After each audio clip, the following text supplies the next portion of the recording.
Let's just take the average PE of the S&P of every stock, and it was around 17.6 times in 2019.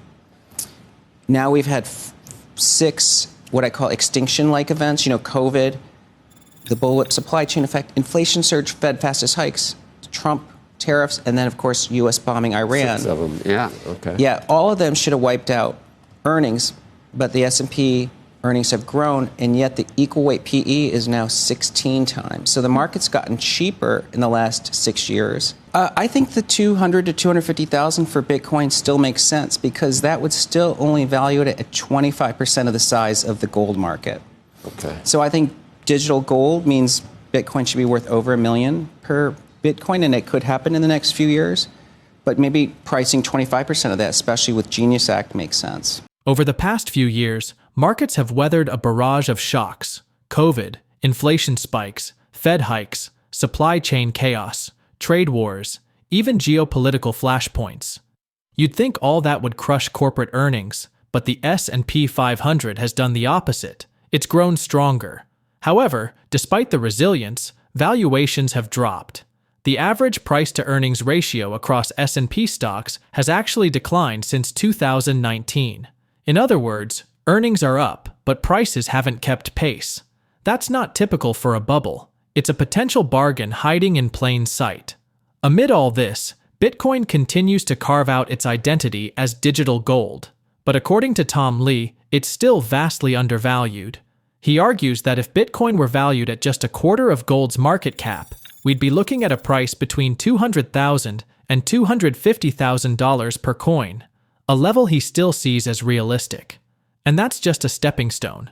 Lee believes Bitcoin's true value could eventually surpass $1 million, especially if legislative tailwinds like the Genius Act help accelerate institutional adoption. So while the noise of macro panic may be loud, the underlying signals are telling a different story. Equities are cheaper than they seem, and Bitcoin might still be getting started. Let's watch clips from Tom Lee's explosive interview to gain more insight. Don't forget to like, subscribe, and enable notifications for additional in-depth content. Thanks for joining us again. Crypto markets are moving again. Bitcoin's gaining momentum, altcoins are picking up, and a new bull cycle is quietly unfolding. If you're in Canada and you're looking for a reliable platform to get positioned, Kraken is the one I recommend. Kraken's been around since 2011. It's one of the most established names in crypto globally, and in Canada, it's fully optimized for local users. You can fund your account with Interact e-Transfer, credit or debit card, wire transfer, or even at a Canada Post branch, and you can start trading within minutes. The platform supports over 175 cryptocurrencies, providing access to major assets such as Bitcoin, Ethereum, and Solana, as well as smaller cap projects with significant upside potential. For people who are active in the space, Kraken also offers margin trading and a pro interface with tight spreads and deep liquidity. One of the standout features is staking. You can earn weekly rewards directly to your account, up to 12% APR, depending on the asset. Whether it's Ethereum, Polkadot, Cardano, or newer names like Bitensor TAO and Celestia, you can put your assets to work while holding long-term. Security and support also matter, especially in this industry. Kraken is fully compliant in Canada specifically and known for its strong security track record. If you ever need help, their support is available 24/7 by chat, email, or phone. It's simple, but it makes a big difference. If you're serious about building a position in crypto ahead of the next big move, Kraken Canada is a solid option. It's secure, fast to set up, and built to handle both beginners and more experienced traders. Please check out the links below to get started. Enjoy the video. I think many people, when April happened and we had Tariff Armageddon and the market went into a free fall, investors liquidated because they thought we were entering a recession. But, and as you guys had covered, like the market then staged a V-shaped recovery, which caught many people off guard because they wanted to have a chance to get in. They wanted the stock market to be like a K-shaped or flat line. Instead, it was a V-shaped bounce. And so most investors are underexposed at the moment, and they're trying to look at headlines with a half-empty view. But as you guys know, earnings have actually been really resilient, and I think it tells a very good story. Yeah. What we're saying is, instead of someone saying, oh, the MAG is making the market expensive, let's just take the average PE of the S&P of every stock, and it was around 17.6 times in 2019. Now we've had 6 what I call extinction-like events, COVID, the bullwhip supply chain effect, inflation surge, Fed fastest hikes, Trump tariffs, and then, of course, U.S. bombing Iran. 6 of them, yeah, okay. Yeah, all of them should have wiped out earnings, but the S&P earnings have grown, and yet the equal weight PE is now 16 times. So the market's gotten cheaper in the last 6 years, despite proving they can grow earnings through 6 extinction-level events. Do you think the MAG 7 stays together, or do we need a new terminology, a new grouping for leadership in the markets? Yeah. To me, the MAG 7 have become household names. Apple is Apple, and Google is Google, and we know the product and we know the stock. And I think they have really established themselves as consumer and business companies. And for me, Apple has been sort of quietly ready to pounce on AI, but I don't think they need to pay up for any of these models. So I think Apple is going to surprise people. They didn't launch an iPhone until 2007, and mobile phones had been around for 15 years. But when they did enter that market, they completely transformed the marketplace. So to me, I think when they want to play big in AI, and when they do in that moment, I think they will change the game. I think the 200 to 250,000 for Bitcoin still makes sense, because that would still only value it at 25% of the size of the gold market. Okay. So I think digital gold means Bitcoin should be worth over $1 million per Bitcoin, and it could happen in the next few years. But maybe pricing 25% of that, especially with Genius Act, makes sense. Are you going to, start making comments and recommendations about stable coins? Yes. In a sense, stable coins are the ChatGPT moment for crypto, because businesses like it and consumers are adopting it. And now we see JP Morgan and Citi and getting into the stablecoin market, and the Genius Act, of course. How would you play that? Well, Circle is one way, because it is, a standout company. They've done really well. But Ethereum is really the way to play stablecoins, because the majority of stablecoins are created on Ethereum. It's over 30% of its network fees. And if Scott Bessent's right in it, he says now it's close to a $4 trillion market. That's exponential growth for Ethereum. Ether has taken off recently. It was down at 1,700 or something like a month ago or 2 months ago. Yes. Now it's back almost, 36 or something? That's right. And I know Mark Newton, our head of technicals, thinks it's 5,000's doable near term, but if you value it similar to Circle, it's more between 10 and 20,000. When markets plunged during the tariff panic, investors braced for a recession and rushed for the exits. But instead of the slow grind they anticipated, stocks snapped back in a sharp V-shaped rally, leaving many underexposed and frustrated. Since then, headlines have stayed gloomy, yet earnings have remained surprisingly resilient. Despite 6 major economic shocks over the last few years, from COVID to interest rate spikes, corporate profits have kept rising, and valuations have actually dropped. That's not typical behavior for an overvalued market. Meanwhile, in the tech world, AI hype is creating new winners and losers. Some giants are stalling, but others are quietly gearing up for big moves. The same dynamic is playing out in crypto. Bitcoin still has room to run, with price targets north of $200,000 making sense in the broader context of gold. And if stablecoins are crypto's ChatGPT moment, then Ethereum may be its most powerful engine yet. While Tom Lee focused on Bitcoin's upside and market positioning, Jeff Park takes the conversation further, examining what truly gives assets like gold and Bitcoin their staying power. From custody risks to user experience, he explores the human side of ownership in this evolving financial landscape. Let's watch clips from his interview. Yeah, I think gold is inherently valuable because it has a long track record of being perceived valuable by a global population. This goes back to your original question as to who finds and determines value. And gold, without a doubt, has the longest proven track record. When I got married, I was gifted gold. When I had children, my family gifted me gold. And all of these constructs come from the notion that these are hard assets that allow you to opt out of having fiat economy, and especially if you think that these things can be transportable, then it's actually even more interesting to think about the kinds of flight risks and the most tail edge of events where people are trying to participate a protection for. So I think in that sense, the psyche of gold is real. The geopolitical contribution is also real, because after Bretton Woods ended in 1971, it hasn't been that long for a whole generation to still not remember the role of gold. So there are people out there who still remember the essence of how you used to have capital that was backed by assets that wasn't totally dependent on just the trust creditworthiness of the country. And so that trend is important, because if you think about revisiting a world where we return back to like a price specific mechanism, like a gold standard, then gold will come back. And actually, a lot of the government institutions are buying gold, and the central banks are participating because they're looking at gold as the hedge for the day in which that will contribute to collateralizing a new world order. So to me, this makes a lot of sense. So I think it's easy to dismiss volatility as a feature that is a net negative, but actually what I would argue is young people actually embrace volatility. Some of that I think is a generational trend where they realize that the opportunity cost is way too high to not experience volatility to achieve some level of wealth creation. But the reality is volatility, again, is a path-dependent outcome where the only thing investors really care about is the terminal value. So if you really believe Bitcoin is going to be valuable over a long period of time, people can weather the volatility.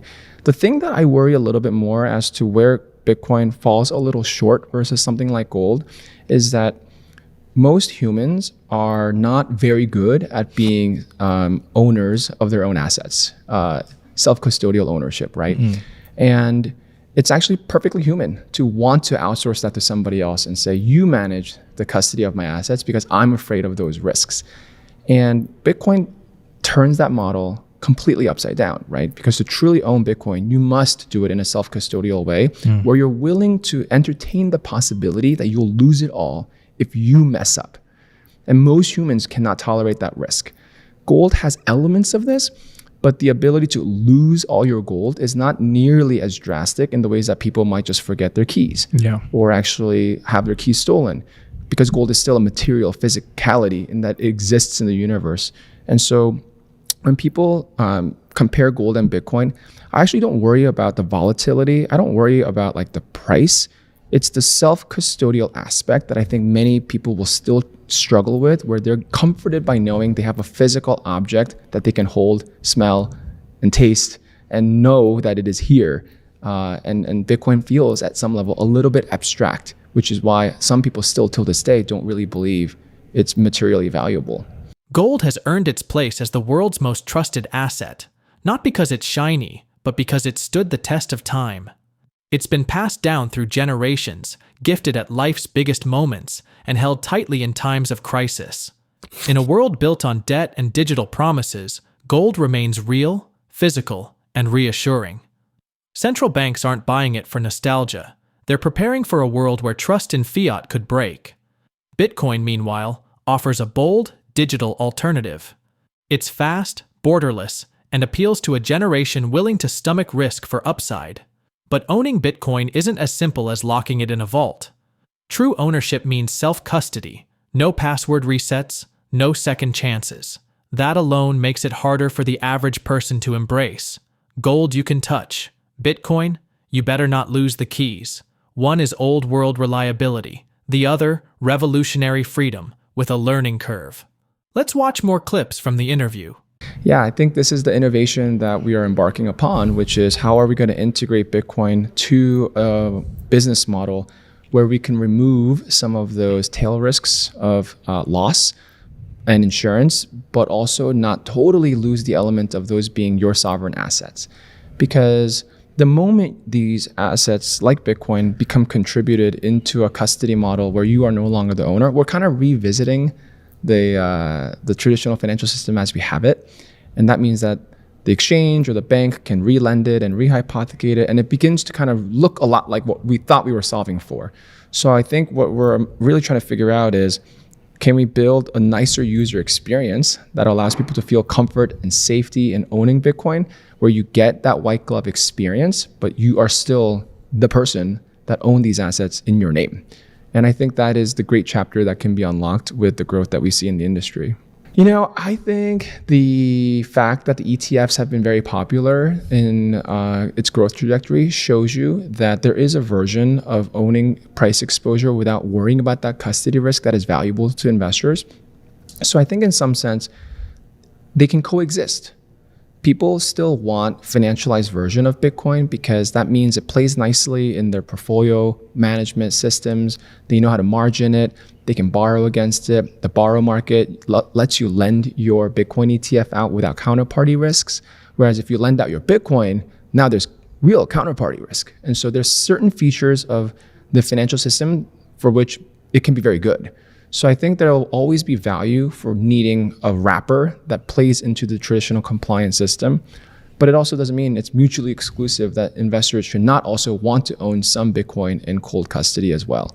And I think everyone should actually do both, because then you get to really see why the experience has different challenges but privileges that are associated with it as well. I consider time to be one of the component of energy that can be created that can in turn turn to value. So in many ways, I think Bitcoin represented a concept of this through proof of work, where able to actually mine a Bitcoin, you actually have to expend a lot of energy and time to get the block subsidy, which in turn is a battery almost that has captured the effort and has given you a reward for it. That's why the scarcity exists, because time is scarce and energy is scarce. I think there's many other ways to apply this, which is there are human capital in itself that is scarce, and actually the use of that human capital can be valuable. So the number one example I point to people is professional gambling. So when people think about gambling, I'm not talking about slot machines, right? Where we're just playing games that have negative EVs. I'm talking about professional gambling where real skills can add positive EV outcomes. So poker is a great example. If you're a great poker player, you can generally have a positive EV outcome. And that is because your time is valuable because you're spending it to it. And the energy you have to expend to win is not insignificant either. But that income stream looks totally unrelated to the stock market. It looks totally unrelated to the interest rate policy. It is just an ability to earn income that is based on your human capital. Another good example is sports betting. Sports betting is widely known as one of the most complex markets, generally because the information edge does favor smart bettors.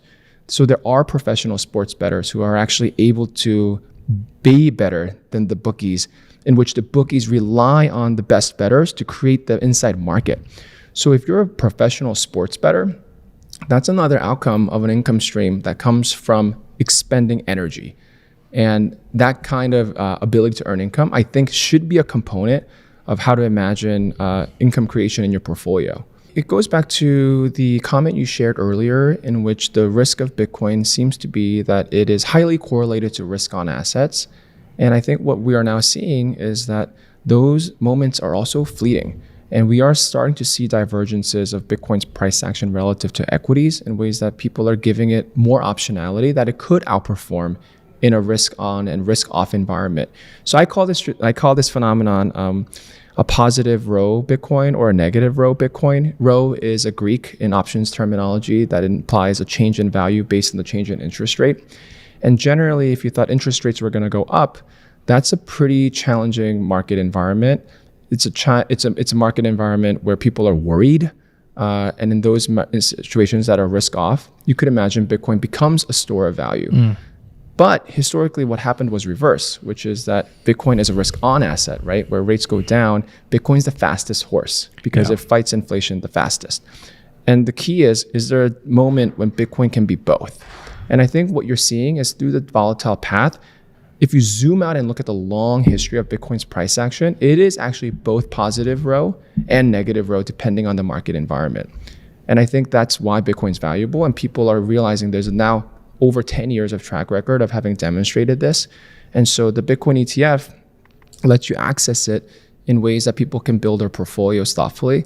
And financial advisors are finally understanding this use case where it is no longer a scandalous conversation to potentially suggest this being important, especially after US credit ratings was downgraded most recently. And this issues with fiscal expenditures is becoming an everyday topic of conversation. I think that the ETF market is going to be relatively large at a global scale. And we have to remember, we still don't have ETFs in many markets yet.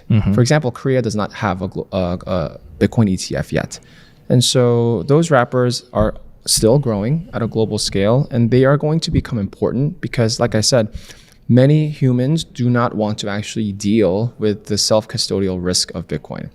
And I think that is a feature you have to acknowledge that people find valuable. And so that will be complementary to those who actually still want to own Bitcoin directly because they find that to be culturally aligned with the mission. But I think what you'll see is most people are economic investors and they want to earn the best profit opportunities. And having it in the ETF wrapper just lets you do more things from a financialization perspective. Bitcoin is entering a new era, one where owning it doesn't have to mean choosing between total control and total chaos. Self-custody is empowering, sure, but it's also terrifying for most people. Lose your keys, lose everything. That's not exactly beginner-friendly. On the other hand, letting banks and exchanges hold your Bitcoin feels a lot like the old financial system we were trying to escape in the first place. That's where innovation is headed, building something in between. A system where you get the sleek, white-glove experience without giving up the core principle of ownership. ETFs are a big step in that direction. They offer access, simplicity, and compatibility with the traditional financial world. Investors can trade, borrow, and manage Bitcoin just like any other asset, without the stress of cold wallets and seed phrases. And here's what's changing fast. Bitcoin is no longer just tech's wild child. It's maturing into something far more versatile, an asset that can thrive in both boom and bust. With global ETF access still in its early stages and trillions in traditional capital on the sidelines, the next wave of adoption won't look like the last. It'll be bigger, smoother, and maybe, finally, built for everyone. As we wrap up, can Bitcoin be both digital gold and a growth asset, or is that too good to be true? Let us know your thoughts in the comments below. Share this video and hit the like button. Thanks for watching, and don't forget to subscribe.